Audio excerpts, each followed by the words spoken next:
Thank you for Caleb and thank you for Erica, Lord Jesus. I ask that you continue to blow into their business, give them their heart's desires, Lord Jesus. In the name of Jesus, amen. Amen. Let's be real. Man, I'm tired of being broke. I'm tired of looking at my family eyes, and that's a joke, dog. I'm tired of all my problems, not be humble when I boast. And if I'm being real.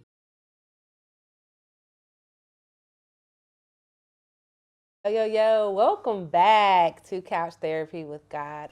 My name is Ashley. Look, I'm doing better, you guys. I announced it without any type of reminder. Thank you for coming back. If you are not subscribed, go ahead and subscribe. Tell a friend that we're out here on the couch. Today, I'm excited to have. Go ahead. Today, I am excited to have my man on the couch with me. He's usually sitting behind the scenes, and if you caught season 1, then you caught an episode with us. I enjoy having him on the couch. I actually wish I was more like him. He is such a people person. Say more. He is such a people person, and people like him. They love him, and I think he doesn't meet a stranger. We could be anywhere, and he's going to start a conversation, and he's just going to make me feel at ease. I'm usually the one that can be... Don't like people. I don't want to say don't like people. I mean, how do you want to say it? I mean... Standoffish? No, let's not go that far. How about I am shy? Shy? I'm shy. That's a stretch. That's a stretch, no. I think that I am shy, and so even doing this and hosting the Galentine event and doing these things is outside of my norm or my comfortability. So a lot of times I'm having to push past what I'm comfortable with. Okay. So I wish, You wish it was like, well, don't worry about it, because today I'm you. So today I'm you. So I'm taking over. This is takeover, Take over, babe. I'm about to take over the couch, and this should be fun. This should be really interesting. It should be. It should be really interesting. Yeah. So, I mean, do I just take over now? Take over. Good. Hey, guys, welcome to Couch Therapy with God. Make sure you like, share, subscribe, do all that.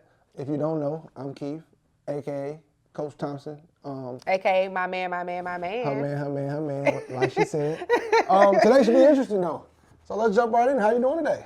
I'm doing good. You doing good? Yeah. Had a great day today? Yeah, it was relaxing. That's good. It was a good day. Oh, good. Some small moments, some big ones. Okay. So, I mean, since we're on the couch, let's dive right on in. Tell us a little bit about yourself. You know, what should we know about Miss Ashley? Gosh, what should you know about me? What should we know? What would you, Shy Ashley, what was something that Shy Ashley wish she would tell the people when she first meet them? That's a good question. I'm from Greensboro. Okay. Gosh, I am very spontaneous. You think? Spontaneous? To a degree. I'm spontaneous. To a degree. Okay. I like to do. I always like to have my hands in something. Usually my pocket, but go ahead. I think I'm very creative. You are? I like that. I like that. Ambitious. Very.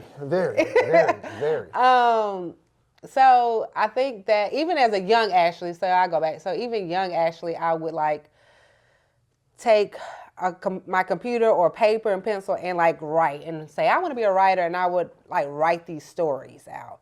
Or you would find me in the corner reading, or I'll say that I want to own my own business and do all these things. My parents back then would have like little small things that they would do.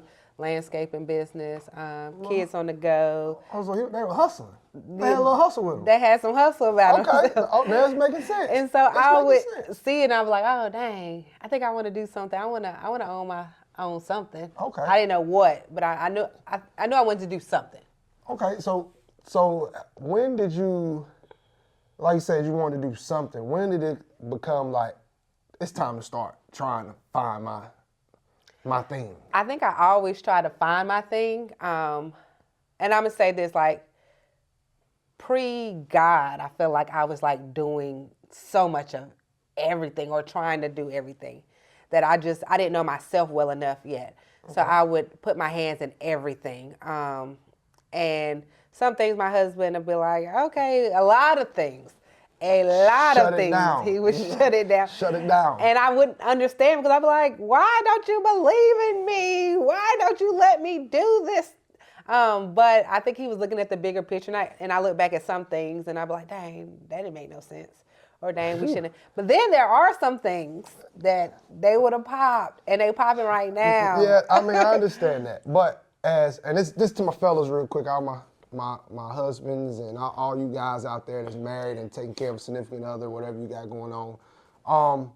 You know, we support everything they throw out at us. But sometimes our biggest decision is we got to make for the home. So sometimes it's just not smart for us financially at home. So, you know, it's not really killing the dream, but it's more like, hey, not right now. You know, we got to think about the bigger picture where I know you guys understand wives, they get an idea and it's like, let's run for it. Y'all don't think about the financial impact of everything going on. So that's where us as leaders come in. We got to understand that. But I think that's where faith comes in for me. I think in my mind, I'm like, faith. We can do it. We can do it. We'll figure it out. God got us. That's a lie right there. God got us. I'm saying, hey, God got us, and God got us right now. He's telling me to tell you, sit down. Sit down. Okay. Yeah. So we understand where the little hustle and drive coming from and pre-God. So when did you find out, like, hey, I found me a niche with couch therapy? When did couch therapy, like, when did that say, hey, you know what? This could be something? Gosh, I think that even when I look back at the things that I tried, if you look back at it, I wonder if you see the same thing. A lot of it is still based off of community and women. It is. A lot of it from embracing your transformation. That was which is always baffling to me that these are your journeys for a person that says she's not really like she's the shy person. She's the shy person. But every event she has thought of, every business idea she has come up with has had to do with a lot of people. Like being in settings where you're going to have to communicate with a lot of different people and build different kind of relationships, which is very funny, you know. And she stays going after, and I'm like, well, you know what? She's getting better now. I am, y'all. But I still be sitting here like sometimes like, hey, lady, but you know, it's working. Yeah, I'll be on the phone and Keith will be in the background like, why does anybody talk to you? Yeah, like why? I don't know. People love me though, and I love them. Yeah, I guess. But yeah, so I think looking back, everything was based off of community and females or women. I think that, gosh, so couch therapy with God started off strictly just an Instagram page at first. Okay. That's all it was gonna be. Like, hey, you know, I just want to spread about who God is. And at this point, I always had a relationship with God, but I feel like at that particular moment or time, it was getting stronger. It was actually a time where I feel like I was kind of like fed up of not reaching full potential of what I thought God had for me. Okay. And so I remember saying to God, like at the beginning of the year, like, look, God, I'm going to give you this entire year. Do whatever you're going to do. I remember that conversation. I want you to blow my mind. I give you a full year. I'm going to just give you my all. And throughout that year, I strive to give him my all. And I feel like that became therapy for me. Like that was a therapeutic time for me and God because I'm growing something with him. So it started off with just the social media. Just social media. And so I remember talking to my friend Kendra, shout out Kendra, on the phone, and she was like, friend, because she called me friend. She was like, friend, it sounds like you about to start a podcast. And I was like, nah, I'm not doing a podcast. And I really said no because me and him had a podcast before. Yeah, if you don't know, go check it back out. What was that called? Welcome to the Trap.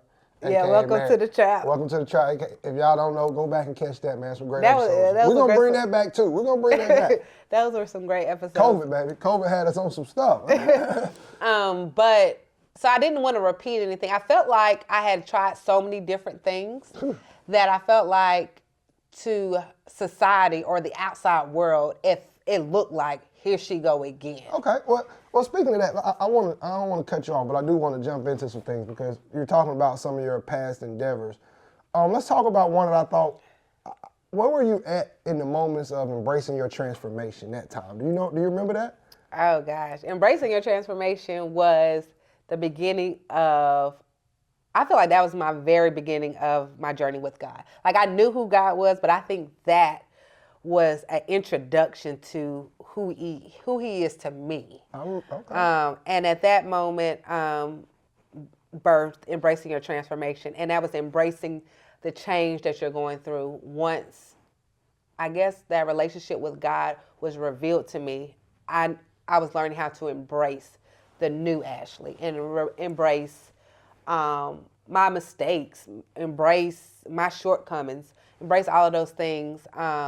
And so embracing your transformation, I feel like that come on. it was a time that I actually like really needed God before it was birthed. I remember being at a women's event, and you know the story, but being at a women's event at my mom's church and not really wanting to be there, but out of obligation as her daughter having to be there. And at that point, I was like, and I hope I don't cry because this story always makes me cry. We But got no tissue. we don't have no tissue. But at that point, I felt like I was tired. Like I felt like I was like beat up by the world. Like Life.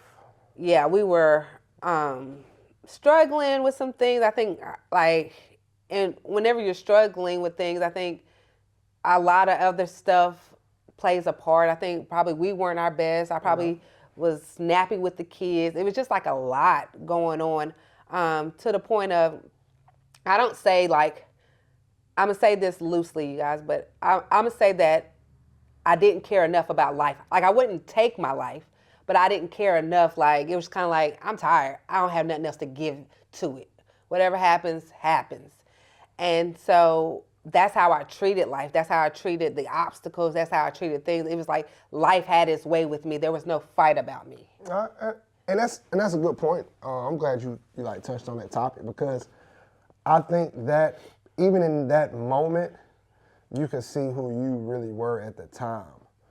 Because that was a moment where I think a lot of things that was struggling was where you were at, based off of the dreams, aspirations, and goals that you had for yourself. Right. So I think you kind of, and that's one of the things we talk about a lot is, you know, it's gonna happen. Sometimes just don't happen when we want it to happen. Right. You know, and I think in that moment, with you not your relationship, like you said, it was a, you know, your relationship with God was just really forming the way you wanted it to, or trying to get to that place. Right. I don't think you quite understood his timing well. Right. But at that point, I feel like I didn't,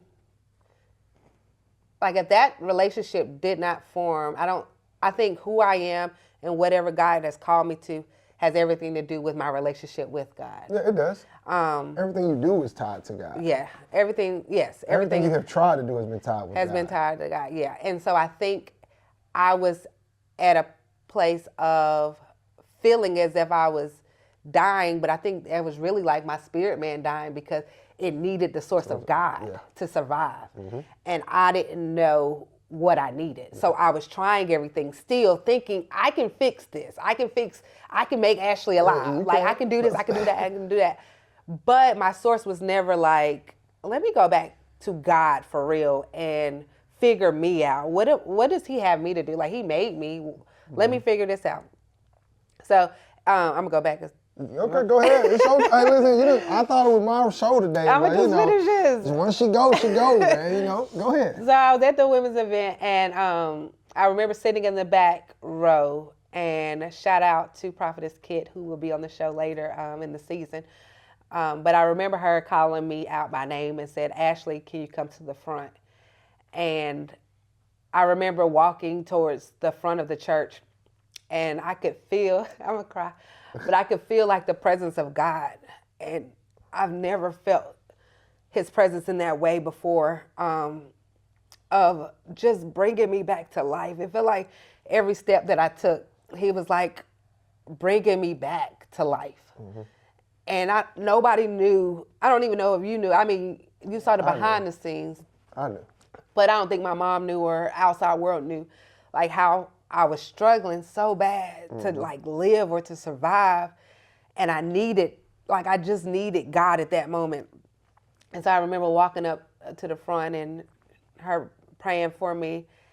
And from that moment, like, and I'm gonna have her on the show, but her listening to God, I feel like she helped me survive. Like she saved me.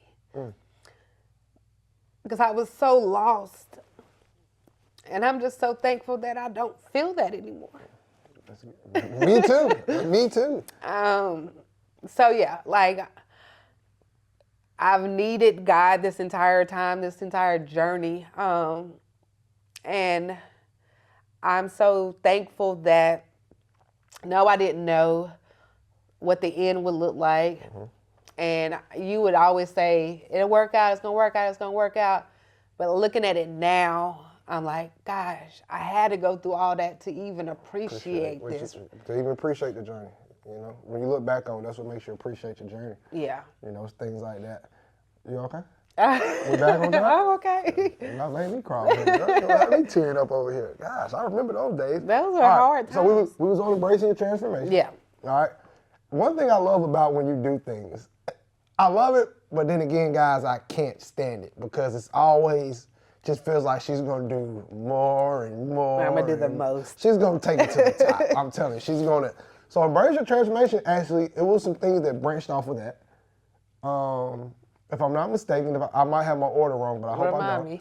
All right. So this was embrace your transformation. This was Peyton, or you was pregnant with Peyton or Cassidy at this time. I was pregnant with Cassidy. Cassidy. So this is around Cassidy time. So then you started to stroll. I wasn't pregnant yet. We had Embracing Your Transformation. I found out that I was pregnant after Embracing Your Transformation. Exactly. Gosh, God was trying to tell me, like, you better embrace what I got in there for you. Okay, all right. But then you started the walk. Yes. The Mommy and Me strolls. The Mommy and Me strolls. Oh, y'all. So she started the Mommy and Me strolls. And Yes. once again, it's another thing that had to do with her incorporating other women with younger children. You guys used to go walk around the park and have little things like that. You did the vision board part, but that was before Mom. That was with transformation. That was with transformation. That was the event for transformation. But I feel like I'm missing you written something. You started writing in this moment too. I did. Oh, I did the Embracing Your Transformation blogs. That's what it was. Okay. I did the Embracing Your Transformation blogs. Yes.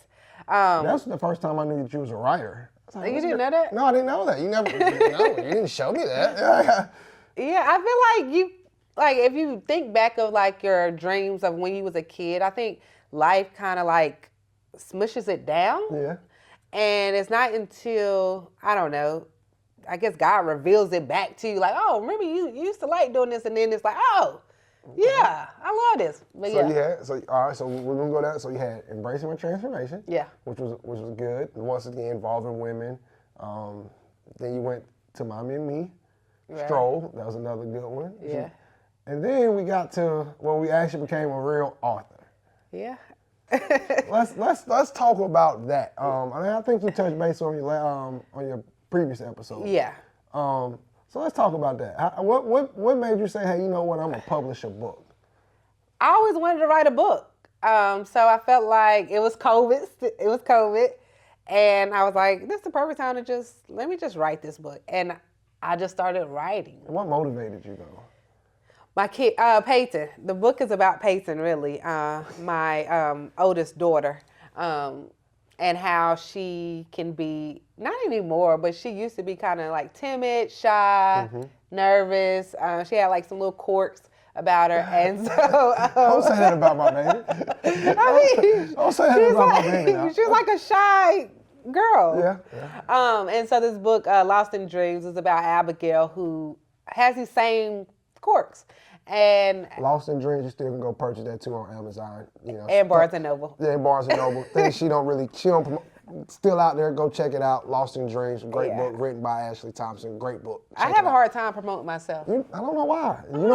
I'll tell you what, you don't have a hard time selling it to me. I'll tell you that right now. You sell it to me. I don't know. But yeah, so in the book, it talks about how she overcomes those things. And so, yeah, she was my... Okay. All right. So we got that. And then that led us here to where we're at now. All right. to the couch therapy with God, which I remember the vision where it started from, and I was just like, man. Did you think it was gonna be good? Huh? Were you? I mean, can't remember if you were like bought in immediately. I mean, I like the idea. I think when we met Caleb, shout out to Caleb back there, man. In the back. Caleb. What's up? Hey, Caleb really made it come to light. And when I say made it come to light was because the things that I had reservation about, like bro he was like, man, I can do that for you. I got you.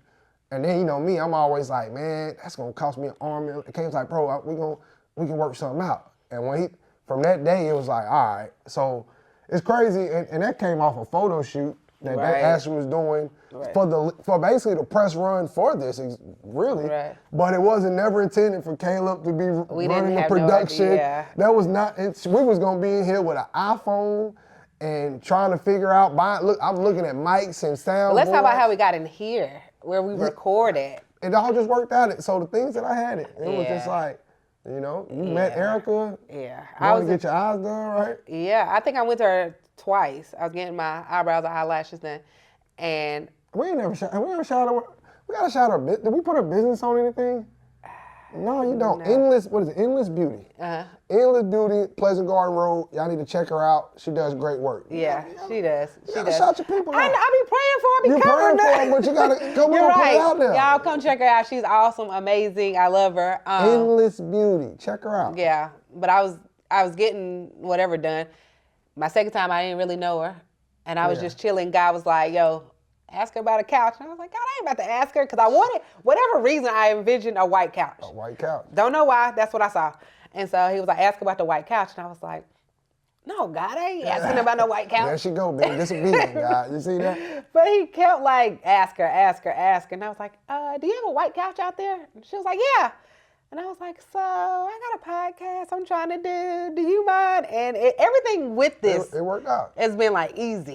And when stuff like that happens, it's almost like this is how you know. Like I feel like when things are meant for you, Yes, it don't always have to be hard and difficult. it doesn't always have to be And I hard. think sometimes people will tell you, "Ah, well, if you want it, man, it got to be this way."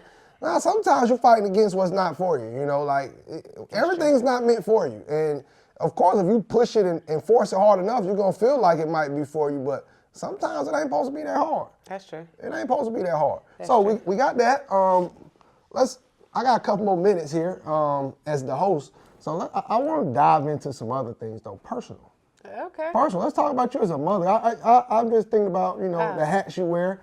How was it being a mother of four? Oh my God. Yeah, you don't guys. talk. She's a mother of four, guys. I She am got a mother four of four. twin boys and 2 girls. Let's talk about it. You know what? Before Couch Therapy with God, I think I always felt like motherhood was what I was called. Like I feel like that is what I'm good at. That's all she thought, guys. And she's not lying. She really felt I feel that. like She's good at it. I am great at being a mother. So where she wanted more kids, but Yeah, no, I don't want any more now. But I love being a mom, and I would go over and beyond for all of my kids. I actually cry when I think about them leaving the house, or that my mothering hat to that degree won't be the same. won't be the same. Like it actually makes me sad because I love them, and I think I just want to make sure it is my job, it is my duty to make sure that I have instilled all that God has equipped me to prepare them for. And so my biggest reservation, what I'm scared of, is that as a mom, I felt that. Like they go out there and I didn't teach them enough, or did I really show them how to love God? Did I really show, you know what I mean? Like those things, I really try my best to make sure that I do in the most realistic way. One of your favorite lines is, "Dang, he ain't ready to be. I gotta make sure he prepared to be somebody's husband." That's Yes. what she when it comes to them boys, you gonna be sorry. You ain't gonna be no sorry husband. Like, Yes. You need to know how to do this stuff. I'm Yeah. like, she be on him. Because I don't. She be on him. They're my kids now. They're my boys now. But one day they'll be someone's husband. One day they'll be a father. It's same for my daughters. I'm already praying for their spouses. I'm already praying for their children. I'm going now and he'll talk about it. Like I talk about those moments. do. Like You whoever do. they decide to marry, they have already been covered by God with me. Like I have already covered them with it, and so I love it. Like I look forward to us being old with grandkids and doing About production team right Okay. there. I'm excited about all that. Grandkids, she killed me with this grandkids thing. She think, With time, Listen, with I'm time. telling y'all, when I get them out my house, see, she worried about. I'm ready to boot. All y'all go ahead, live life, and don't bring them kids back around here. All right, but we're gonna have the grandkids, which I'm cool with that because I do feel like that's a lost art now in our community. Yeah, I feel like grandparents are. I don't want to use the word, but dead. Don't use dead. Yeah, they're obsolete. Is that the word? I don't know. Don't get me using big words and then people laugh at me. Don't get me using big words. Nobody wants to be grandparents no more. Everybody want to be Nana, Gigi. I mean, you can have your name. But I want grandma, big mama. I want grandma. Yeah. I want grandma to be able to come through with the sweet. Everybody, when last time the grandkids got whooped by grandma? My grandma? No, I mean, my anybody. mama? Your mama she might get she hurt somebody. She hurt somebody. All right, before we wrap it up though, it is one more thing I want to touch base. I think the people should know about you. We're season 2. We're just getting to know the host. Let's talk about your school journey. Oh gosh. Let's talk about that. That's a very proud accomplishment. Let's talk about that real quick. I'm in school still. In school. You're in school. Okay. I'm supposed to be graduating soon. You are graduating. I am. I don't want to put it out there because anything can happen. And she can stink it up, yeah. But she's graduating when it's May. May. I'm graduating in May, and then off to get my master's. There we go. So yeah, I'm busy, you guys. Busy. And at times I can feel it, and I have to I'm having a hard time learning how to. And I told you that today, rest, because I'm in school. 4 kids. I got the podcast. I work full time. There's just a lot of moving pieces. It's a lot. But let's jump into the reason for school though. What made you want to go back and finish school though? Because I know. Let's talk about it. There was a time where you felt like you didn't accomplish anything or complete anything in life. Yeah. So that was very important. You took it upon yourself, and you was at that moment where you said, "Hey, you know what? I feel like I haven't accomplished anything. I haven't completed nothing. It's like I start things, and I say that because that led up to where you're at now. It does. You went, you got the degree, then you went and you enrolled in school, stayed on track to complete the whole program. Then you started the podcast, and this is probably by far out of all the things I've seen you do. This is by far the most consistent I have seen you be. Yeah. And But I'm I proud. It makes me proud of you. Thank you, sweetie. Thank you. But that was the whole reason for, like you said, me going back to school. My entire reason and being of going back to school was not for this fancy degree. I didn't even know what I wanted to go to school for. So some people might think of it like, oh, you wasted money, da-da-da-da. But my whole purpose and reason was because I continually left doors open and not close them. I didn't finish things. And so I felt like for me to be able to break that curse or break that tradition or break it, I needed to go back and actually finish something that I started. So I started a long time ago, 2006 at A&T, and then I left. And so I needed to go back and finish that. And I feel like me finishing that has allowed me to close finish everything that I started. It has, and I'm very proud of you, and I'm really looking forward to seeing where this journey takes you. Because you are complete, and I do think you get sidetracked and try to run off and do more and more and more. But I'm proud of you. I think you're doing a wonderful job. Is there anything else that you think that people should know about you guys? I'm really enjoying this. I got to be the host today because we sat back and just nobody knows her. No. She doesn't talk about herself. She doesn't tell who she is, where she came from, and she expects people to just be like, oh yeah, we like her. We don't know you. That's true. So I think this is a really good, good time to learn you. Yeah. Anything else you think that people should know? I love being a wife. sometimes. I love being a wife. I love sitting in my femininity and allowing him to lead, and not having to worry about It's stressful. stopping to get gas It's stressful. or It's stressful, guys. I can just sit back and he's got it. And I know it has to be stressful, but I just enjoy it because outside of that box, I'm having to do so much. Yeah. So when I'm with him, I love to just sit there and be like, I can now just sit back. Like, I don't have to worry about where the kids got to be. I don't have to worry about, my job, the podcast, any of that. Like, he's got me. And even here, you being in the background, I know that you still got me. Like, he'll still make sure that I'm good. So I appreciate you. Yeah, I appreciate you more. And thank you for opening up them pockets for Listen couch here. All right. therapy with God. Hey, we good? I'm going to close. Can I close? Go ahead. You got it. I got it. Hey, listen, man. Thank you guys for joining us. I hope y'all enjoyed the episode. Don't forget, hit the like button, subscribe, and share. Guys, it don't cost you nothing to share or subscribe. It's free. Help us out. And then I'm going to put my Cash App in the bottom later. So y'all can, cause it ain't free. You know what I mean? I'm gonna go ahead and get to the bag. She don't want to get to the bag. I'm gonna get to the bag for her. All right. So I'm gonna drop that too. Just put anything, any donation, whatever you want to put, $1, 50 cents, whatever, man. It all helps. You know what I'm saying? Shoot, I want the bag. But but it was a fun episode, man. I enjoyed hearing your story again. I think the people will enjoy it too. Yeah. You good? I'm good. All right. So what we say? We do the peace out. How you want to do this? All right. We're out. We're out. Bye. Be real. Man, I'm tired of being broke. I'm tired of looking at my family eyes, and that's a joke, dog. I'm tired of all my problems, not be humble when I boast. And if I'm being